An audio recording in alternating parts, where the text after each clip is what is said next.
जो world cup 2024 की situation है, ये कहा जा सकता है कि 30 से 40% जो एक नक्शा है निकलकर सामने आ रहा है, क्योंकि रेन प्रेडिक्शन भी आज का मैच बड़ा इंपॉर्टेंट है। यकीनी तौर पर फ्लोरिडा में रेन प्रेडिक्शंस भी हैं, ये पेशगोई की जा रही है कि बारिशों का जो सिलसिला है वो कुछ वक्त के लिए थमा ज़रूर है, लेकिन मुमकिन है कि दोबारा वो सिलसिला शुरू हो सकता है। और अगर वो सिलसिला शुरू होगा तो एक जो कौमी क्रिकेट टीम का, पाकिस्तानी कौमी क्रिकेट टीम का जो सिलसिला है वो हाफिज साहब वहाँ के रुक सकता है, क्योंकि फिर अगर आज मैच मनसूख हो जाता है तो यूएस को मिल जाएंगे 5 पॉइंट्स, से वो सुपर 8 के लिए क्वालिफाई। दो चीज़ों का आपने जिक्र किया, एक आपने सिलसिले का जिक्र किया, तो जब सिलसिले का जिक्र किया तो मेरे जहन में आया कि सिलसिले तोड़ गया वो सभी जाते जाते, और जब आपने बारिश का जिक्र किया तो मेरे जहन में आया कि इन बारिशों से दोस्ती अच्छी नहीं, फराज कच्चा तेरा मकान है, कुछ तो ख्याल कर। हम तो आज कह रहे हैं कि बारिशों से दोस्ती वाकई अच्छी नहीं है। और उधर से वो कह रहे होंगे कि अब्रे करम आज इतना बरस के मैच हो ना सके, तो यूएसए को तो आगे आज पूरी कौम ये दुआएं कर रही है।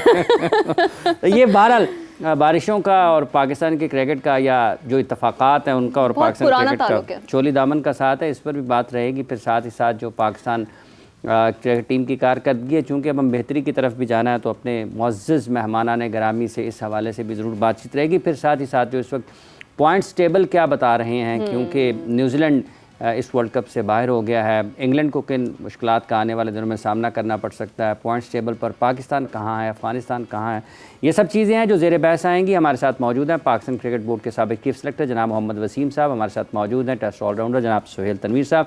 आप दोनों मेहमानों को एक मरतबा फिर खुशामदीद करते हैं। बहुत दोनों को भी ना साबिक़ कह सकते हैं चीफ सेलेक्टर। नहीं, अभी नहीं, अभी कोई पता नहीं है कि 2025 की चैंपियंस ट्रॉफी T20 की हो और उन्हें दोबारा खिलाना पड़ा।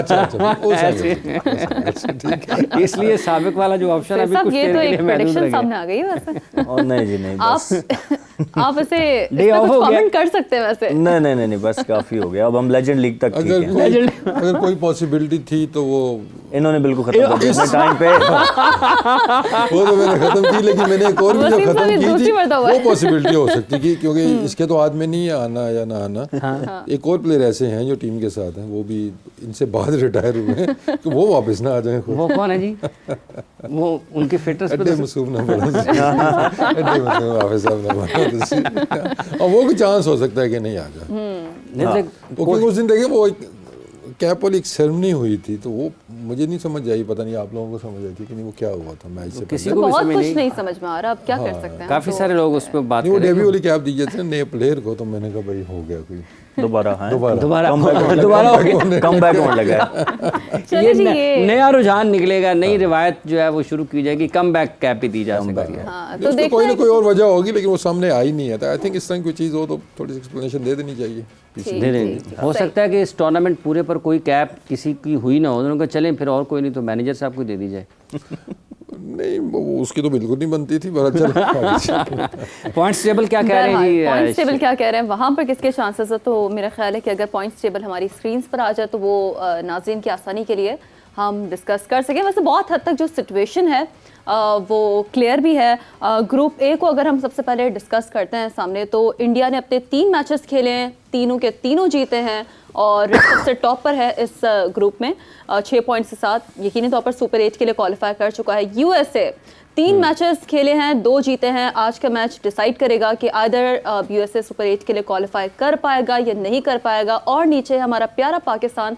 और वसीम साहब अगर इस पर कमेंट करें। नहीं, कमेंट कैसे, सैड लुकिंग पॉइंट्स टेबल अगर हम देखते हैं तो ऑब्वियसली यहाँ पे वे चलें ऊपर नहीं, सबसे ऊपर नहीं तो सेकंड नंबर पे तो हमें होना चाहिए। At the moment we are equal with Canada. लेकिन उम्मीद फिर वही है कि कुछ हमारी लक चले, कुछ मैच आज का भी हो, फिर अगला हमारा मैच भी हो, somehow we qualify for the super 8। और उसका तो कभी एक इम्कान है, ये उम्मीद भी है हमें कि अगर हम सुपर 8 किसी तरीके से जाते हैं तो वहाँ हम बहुत बेहतर क्रिकेट खेल सकते हैं। इसी टीम के साथ, इन्हीं प्लेयर्स के साथ सही तरीके से खिलाया जाए तो पोटेंशियल बहुत है इस टीम के अंदर उन कंडीशंस के लिए। तो दुआ है कि ये हर्डल बस किसी तरीके से पार हो जाए, तो उसके बाद उम्मीद है कि हमारी टीम की कारकर्दगी बेहतर होगी। बिल्कुल ऐसे ही। तो बहरहाल ये जो ग्रुप पिक्चर दिखा रहा है, ये आज के मैच के बाद इस पिक्चर को मजीद क्लियर हो जाना है। ग्रुप बी की अगर वैसे ना इसी टेबल पे अगर हम एक सेकंड के लिए रहते हैं कि आप पहले हम जब देखते हैं जी, जब आए थे पूल आए थे, तो ओबीसी जो हम देख रहे थे कि इंडिया पाकिस्तान टॉप पे होंगी, उसके बाद होगा जी आयरलैंड होगा, फिर यूएस कनाडा में से ना Absolutely, यानी कि ये तो एक्सपेक्टेशंस में भी नहीं था कि हम कि आयरलैंड 5वें पे हम नहीं सोच रहे थे, ना कोई प्रेडिक्ट ऐसा कर रहा था, बल्कि आयरलैंड और पाकिस्तान का हो रहा था कि इन दोनों में से कोई आगे जाएगी।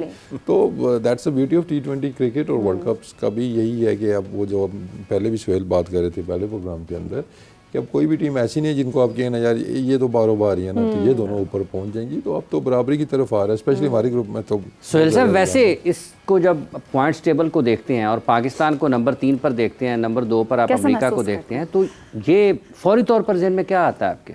दुख जाहिर है। अब being a cricketer, being a Pakistani, हम सबको अफसोस है क्योंकि एक्सपेक्टेड नहीं था ये। जो हम वसीम भाई ने भी बात की कि हम यही सोच रहे थे कि इंडिया पाकिस्तान वाला मैच तगड़ा होगा, उसमें हो सकता है इंडिया को अपर एंड हासिल है, लेकिन एटलीस्ट बाकी तो हमें तो यही लग रहा था ना कि पाकिस्तान आराम से क्वालिफाई कर लेगा। मतलब आयरलैंड का भी मुझे था कि इन कंडीशन में पाकिस्तान के साथ कम्पीट शायद ना कर सके क्योंकि कंडीशन सूट करती थी पाकिस्तान को। जो अब वो जो न्यूयॉर्क में हुआ, क्योंकि ये वाला मैच जहाँ पे जो फ्लोरिडा में होना है वहाँ पे तो डेफिनेटली कंडीशन मुझे पता है वो सूटेबल है, पाकिस्तान को बहुत ज़्यादा सूट करेगी।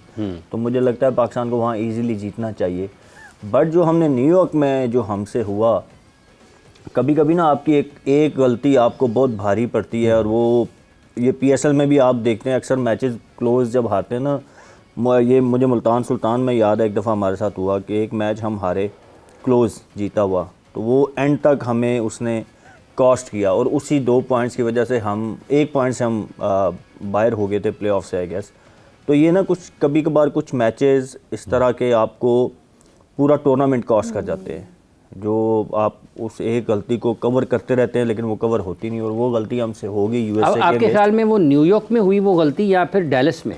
नहीं, वो तो ऑब्वियसली डैलस में हुई ना, यूएसए के अगेंस्ट हुई। न्यूयॉर्क वाली गलती तो ठीक है, एक मतलब अच्छी फाइट हुई, 2 तगड़ी टीमें खेली, इंडिया जीत गया, ठीक है हम जीत सकते थे, उस पर डिबेट हो सकती है। बट इंडिया से अगर आप हार जाएं तो वो ऑब्वियसली मतलब वो नहीं आप कह सकते कि पाकिस्तान ने अपसेट वो हो गया। ये जिस तरीके से हम यूएसए से हारे हैं, मतलब इंडिया हमसे राइट नाउ सुपीरियर टीम है। अगर आप ऑन पेपर भी देखें या लास्ट परफॉर्मेंसेस देखें, हर लिहाज से हमसे तगड़ी टीम है वो। हम कम्पीट करते हैं उनके साथ, हमने वर्ल्ड कप में उनको हराया भी, but on paper they are better side. But USA वाला जो मैच डैलस में था वो हमें वो गलती कॉस्ट कर रही है। अच्छा, आप अभी भी उसको थोड़ी जहन पर जोर डालते हैं तो मुख्तलिफ चीज़ें मुख्तलिफ उस कंडीशंस में, उन सिचुएशंस में आपके जहन में आती होंगी। कौन सी ऐसी गलती थी आपके ख्याल में जो बहुत ज़्यादा भारी पड़ी उसमें, जिसका आपने कहा कि टूर्नामेंट कॉस्ट कर जाती है? वहाँ पे तो पूरे मैच में हमने मेरे ख्याल में जब एनालिसिस किए थे तो गलतियाँ ही गलतियाँ थी, कोई एक गलती तो आप पिन पॉइंट ही नहीं कर सकते ना। वहाँ पे आपको 10 दफ़ा मैच में वापस आने का मौका मिला, आपने 10 दफ़ा वो गलती करके तो मैच आपने कहा जी हमने नहीं लेना। मतलब इतनी गलतियाँ सब कुछ करने के बाद भी आप सुपर ओवर तक आ गए। वहाँ आके आपने जो किया, आप एक वो 6 बॉलों वाली एपिसोड आप निकाल के देखें, उन 6 बॉलों में इतनी गलतियां हमने की हुई हैं कि वो मतलब आप काउंट करें तो वो बॉलें कम और गलतियां ज़्यादा बनती हैं। वाइडें इतनी की, कीपर ने 3, वो आप फंबल देख लें, फिर एक फंबल पे उसने थ्रो किया, वो 2 रन बन गए, फिर बाउंड्री पे बॉल गया तो वहाँ पे जो 2 नहीं होने चाहिए थे 2 हो गए। फिर आप बैटिंग में जब आएंगे तो बैटिंग पे आपने ओपनर भेजे तो आप जिसको फेस करना चाहिए था उसने नहीं किया, तो आप काउंट करेंगे तो काउंटलेस वो गलतियां हैं।